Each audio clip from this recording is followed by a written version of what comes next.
Olá a todos, sejam bem-vindos para mais uma aula. Hoje é a aula de número 11 da nossa apostila do curso básico de Espiritismo. E nós vamos estudar hoje o retorno à vida corporal 2, faculdades morais e intelectuais. Só lembrando, na nossa apostila é da página 37 à página 40, a 11ª aula, né? Página 37 a página 40. Então vamos lá. Faculdades morais e intelectuais. As faculdades morais e intelectuais do homem são atributos do espírito que nele está encarnado, e não do corpo físico, que apenas é o seu veículo de expressão. Consequentemente, o homem de bem é a encarnação de um espírito elevado, enquanto que aquele que se submete às viciações próprias do mundo material é porque nele habita um espírito ainda imperfeito. Então, esse negócio de dizer que a carne é fraca, não sei o que, não tem nada disso. Nada disso. É o espírito. Todas as virtudes, todas as qualidades e todos os defeitos são do espírito e não do corpo. O corpo, como disse aqui, é apenas um instrumento de manifestação do espírito. Assim como essa camisa que eu estou usando, ela não tem nada a ver com o meu estado de espírito, meu estado de ânimo. Se eu estou alegre, se eu estou triste, se eu estou com raiva, se eu estou nervoso, isso sou eu, manifestação minha, não da camisa, não da roupa.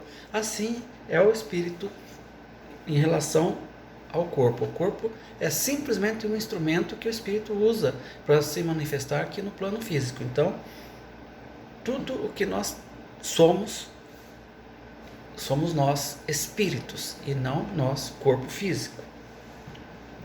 Os espíritos não têm paixões que não sejam compartilhadas pelos encarnados. Se porventura as tivessem, certamente seriam transmitidas aos homens pelos espíritos que aqui reencarnaram. Então, essas paixões, essas coisas, esse negócio de dizer que o espírito que induziu, né, a tentação, como dizem, né? A tentação.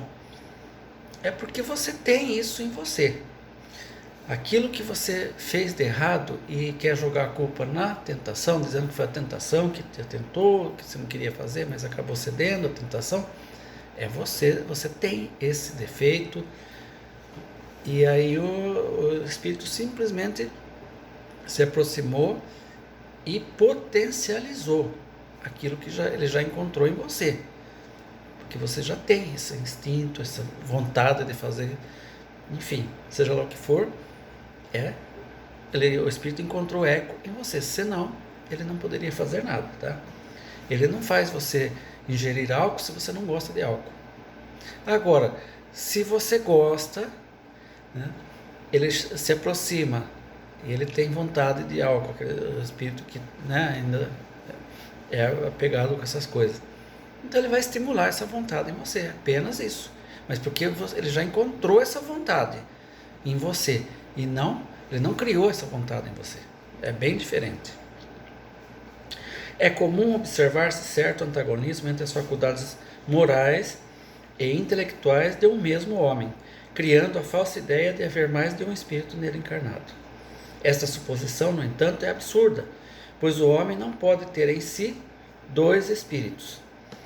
Mesmo embora existam pessoas inteligentes, mais profundamente viciosas, a explicação deve-se ao fato de que o espírito encarnado não é bastante evoluído e o homem cede à influência de outros espíritos ainda piores. É o que eu acabei de explicar. O espírito se aproxima, ele encontrou eco, né, em você, já encontrou aquele defeito ali prontinho, só estimular. O espírito caminha sempre numa marcha ascendente. Contudo, seu progresso evolutivo não ocorre simultaneamente em todos os sentidos. Em determinadas etapas reencarnatórias, ele se adianta no conhecimento científico e ou intelectual, e em outra, suas qualidades morais afloram de maneira mais acentuada, até que ambos os atributos o elevem. Então, nem sempre anda junto, né, essas duas virtudes. Assim, não tem qualquer fundamento a teoria de que as diferenças entre as faculdades morais e intelectuais venham a ser consequência de vários espíritos encarnados em um só corpo. O homem não poderia ser uma combinação de vários espíritos, pois então perderia sua individualidade e não haveria uma única vontade. Cada indivíduo somente tem nele encarnado um só espírito. Ele é o único responsável por seus atos e o único a colher os resultados bons ou maus no seu processo evolutivo, apressando ou dilatando, pois ele é senhor do seu livre-arbítrio.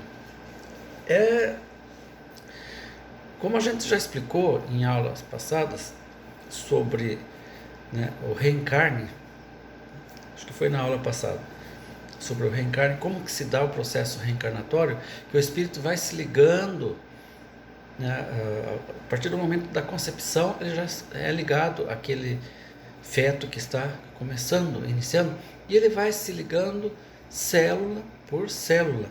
Então não tem como ter dois espíritos no mesmo corpo, não tem jeito, é um só. Influência do organismo. A matéria não é mais que o envoltório do espírito, como a roupa é o envoltório do corpo.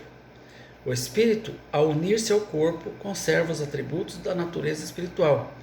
Contudo, se por um lado o exercício das faculdades depende dos órgãos que lhe servem de instrumento, por outro lado, essas faculdades são enfraquecidas pela densidade da matéria, igual a um vidro opaco que limita a irradiação da luz.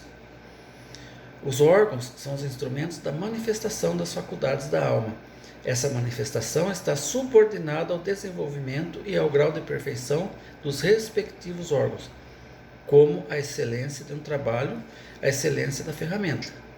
Deste modo, para o espírito encarnado, torna-se um dever zelar pela boa preservação do corpo físico, mantendo-o salvo de vícios ou excessos de qualquer natureza que possam restringir a liberdade de expressão do espírito. Por outro lado, importa considerar que não há necessariamente uma relação entre o desenvolvimento dos órgãos cerebrais e o das faculdades morais e intelectuais, pois não são os órgãos que lhe dão as faculdades, mas as faculdades que impulsionam o desenvolvimento dos órgãos. Se as faculdades tivessem os seus princípios nos órgãos, o homem seria uma máquina, sem livre-arbítrio e sem responsabilidade dos seus atos. Efetivamente, a diversidade de aptidões entre os homens decorre das qualidades do espírito. É assim que os gênios, sábios e artistas não o são porque o acaso lhe deu os órgãos especiais, mas devido às conquistas do espírito. Não se pode, porém, deixar de levar em conta a influência do organismo, que pode entravar mais ou menos o exercício das faculdades do espírito. Então, se o espírito tem determinada expiação, e ele pode, e normalmente reencarna num corpo físico deficiente, porque ele tem uma expiação para cumprir. Então, embora ele seja muito adiantado intelectualmente, ele não consegue manifestar essa inteligência. É muito fácil de entender. Por exemplo, o surdo-mudo. O surdo-mudo, ele não tem como se expressar verbalmente, né? Lógico. É um espírito, via de regra, muito inteligente que está ali, mas que, por um motivo qualquer, ou porque ele usou mal a palavra numa vida passada, né? Desviando muitas pessoas do caminho reto, ou porque talvez ele tenha se suicidado, né, com enforcamento, alguma coisa assim. Enfim, a gente não sabe qual o motivo exato. Sabe que ele tem um resgate. Isso é certo. Senão ele não viria mudo, né, num corpo mudo. Ele é um espírito muito inteligente, é incrível. Só que ele não tem como mais manifestar a palavra. É uma limitação do corpo físico. O mesmo se dá com aqueles que têm síndrome de Down. É um espírito inteligentíssimo que está ali, naquele corpo. Mas ele não consegue se expressar como a inteligência dele, né, poderia se expressar se ele estivesse num corpo normal. O corpo não ajuda. E, via de regra, por isso que a maioria eles são muito bravos, nervosos, por causa disso. Ele quer se expressar, mas o corpo não ajuda, ele não consegue. Então ele fica assim, um estado nervoso muito intenso, né? Muito bravo. Então vamos lá. Idiotismo e loucura. A alma dos cretinos, ou idiotas, não é de natureza inferior. Eles trazem almas humanas não raro mais inteligentes do que supomos, mas sofrem da insuficiência dos meios de que dispõem para se comunicar, da mesma maneira que o mudo sofre da impossibilidade de falar. Os que habitam corpos de idiotas são espíritos sujeitos a uma punição. Sofrem por efeito do constrangimento que experimentam e da impossibilidade em que estão por se manifestarem mediante órgãos não desenvolvidos ou desmantelados. Passam por uma expiação decorrente do abuso que fizeram de certas faculdades. É um estacionamento temporário. Na condição de espírito livre, o idiota frequentemente tem consciência de seu estado mental e compreende que as cadeias lhe obstam o voo, são prova e expiação. É o que eu acabei de explicar, né? Sobre o surdo-mudo, sobre o idiota. O idiota, assim, na época se dizia idiota, hoje é pessoa que tem a síndrome de Down, né? Se falar idiota é preconceito. Na loucura, a situação do espírito é a do homem que, perdendo os olhos, ficou cego, sofrendo do ouvido, ficou surdo. Quando encarnado, encontra-se na contingência de agir com o auxílio de órgãos especiais. Imagine-se agora que seja o órgão que preside as manifestações da inteligência, o atacado ou modificado parcial ou inteiramente. Compreende-se, então, que uma perturbação resultará de que ele por si mesmo e no seu foro íntimo tem perfeita consciência, mas cujo curso não lhe está nas mãos de ter. Neste caso, o desorganizado é o corpo e não o espírito, porque assim como o espírito atua sobre a matéria, também esta reage sobre ele. Então, é dessa forma, né? O espírito está num corpo deficiente, né? Falta alguma coisa ou está incompleto, ele não consegue se manifestar como ele poderia se manifestar se estivesse num corpo perfeito. É uma expiação, ele tem algo a resgatar nesse campo, né, da fala, enfim, da inteligência, e ele é obrigado a, né, fazer esse resgate de forma bem dolorosa para esse espírito. Da infância, o espírito que anima o corpo de uma criança pode ser tão desenvolvido ou mais ainda que o de um adulto, conforme o seu progresso anterior. Apenas a imperfeição dos órgãos infantis o impede de se manifestar, porque obra de conformidade com o instrumento de que dispõe. É claro que, não estando ainda desenvolvidos na criança, não podem os órgãos da inteligência dar-lhe toda a intuição própria de um adulto. A perturbação que o ato da encarnação causa ao espírito não cessa de súbito por ocasião do nascimento. Só gradualmente se dissipa. Por morte da criança, o espírito que animava readquire o seu precedente vigor, porque se vê desembaraçado do invólucro que cerceava a sua ação. Isto depende, entretanto, de que nenhum laço mais exista entre o espírito desencarnado e o corpo que animava. Então, aqui está dizendo o seguinte, que a criança não consegue se manifestar plenamente porque os órgãos dela não estão plenamente desenvolvidos. Fato. E também diz o seguinte, que quando há o desencarne de uma criança em tenra idade, né, aquele espírito ele volta à fase anterior, né, quando ele desencarnou na vida passada. Ele é um espírito normal, adulto. Ele não vai ficar se manifestando como criança, né? Ele volta a ser o mesmo indivíduo que era antes dessa reencarnação. O que motiva a mudança que se opera no caráter do indivíduo em diferentes idades é o fato de o espírito retornar à natureza que lhe era própria e se mostrar tal como era. É isso que eu acabei de explicar. Simpatias e antipatias terrenas. Dois seres que se conheceram e estimaram, encontrando-se noutra existência corporal, podem sentir-se atraídos um para o outro, ainda que não se reconheçam. Muitas vezes, dois seres se aproximam devido a circunstâncias aparentemente fortuitas, mas que na realidade são resultantes da atração de dois espíritos que se buscam reciprocamente por entre a multidão. Entre os seres pensantes há ligações que ainda não conhecemos. O magnetismo é o piloto dessa ciência que mais tarde este mundo compreenderá melhor.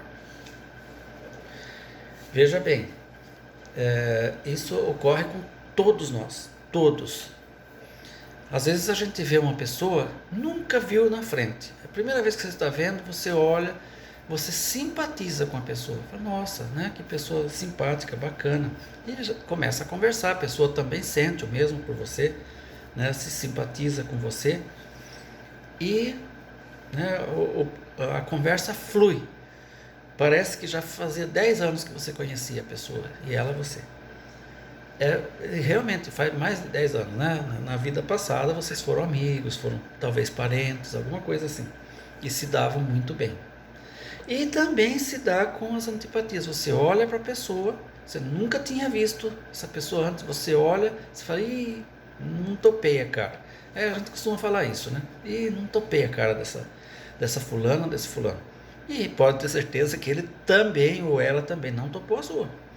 Porque vocês foram inimigos em vidas passadas. Né? Não se suportavam, e, sei lá, talvez brigaram, talvez, mas eram inimigos. E ao se reencontrar aqui, o subconsciente se reconhece. E não vai. Né? Tem que fazer um esforço muito grande, dependendo da situação, dependendo de ter que conviver com essa pessoa, às vezes, né, no trabalho, ambiente de trabalho, alguma coisa assim, ou até mesmo no lar. E você se vê obrigado a se adaptar a essa pessoa, a aceitar, porque a pessoa nessa vida não fez nada para você. Então, você não pode sair, né, fazendo cara feia para ela, fazendo pouco caso, e ela com você. Então, é colocado perto exatamente para que haja um reajuste, para que, né, cesse aquela animosidade. Mas normalmente a gente reconhece. Esquecimento do passado. O espírito encarnado perde a lembrança do passado porque o homem não pode nem deve saber de tudo. Sem o véu que lhe oculta certas coisas, ficaria ofuscado. Esquecido de seu passado, ele é mais senhor de si. Quando o espírito volta à vida anterior, à vida espiritual, então, diante de seus olhos se estende toda a sua vida pretérita. Vê as faltas que cometeu e que deram causa ao seu sofrer, assim como de que modo as teria evitado.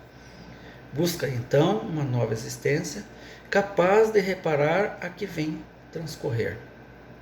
Contudo, muitos espíritos encarnados sabem o que foram e o que faziam em existências anteriores. Para conhecermos o que fomos em nossas vidas anteriores, é bastante que examinemos quais são as nossas tendências instintivas, visto que as provas por que passa o espírito na Terra têm relação íntima com o que respeita ao seu passado.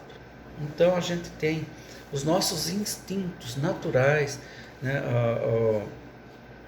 aquele pendor que a gente tem de forma natural, mostra quem a gente foi na vida anterior. Normalmente, se tratando de profissões ou coisas assim, o espírito reencarnante, ele tem escolhe uma profissão e tem uma facilidade imensa de aprender, e às vezes até, né, durante o aprendizado ele já sugere mudança, alguma forma de mudança que dá mais certo, porque ele já conhecia. Diferente daquele que nunca exerceu uma profissão, ele vai ter muito mais dificuldade para exercer aquilo. Então a gente dá para ter uma noção daquilo que a gente foi na vida anterior, pela faculdade que a gente tem agora, pelas aptidões que surgem assim do nada, né? E numa classe de estudantes, por exemplo, dá para ver bem isso, daí fica bem claro. Tem alunos que, por exemplo, a matemática, ele tira de letra, ele compreende de forma fantástica, o professor está explicando, ele já está fazendo o exercício, já entendeu, já sabe, e outros ficam penando e não consegue. Paga até professor particular. Isso se dá com as matérias, né, todas, com línguas, enfim, e com as profissões também. Tem aqueles que pegam com a maior facilidade, outros, né, tem que queimar o cérebro, como a gente diz, estudar muito para conseguir o mesmo que o outro conseguiu sem nenhum esforço praticamente. Isso demonstra que ele já exerceu aquela profissão, aquele labor em vidas passadas.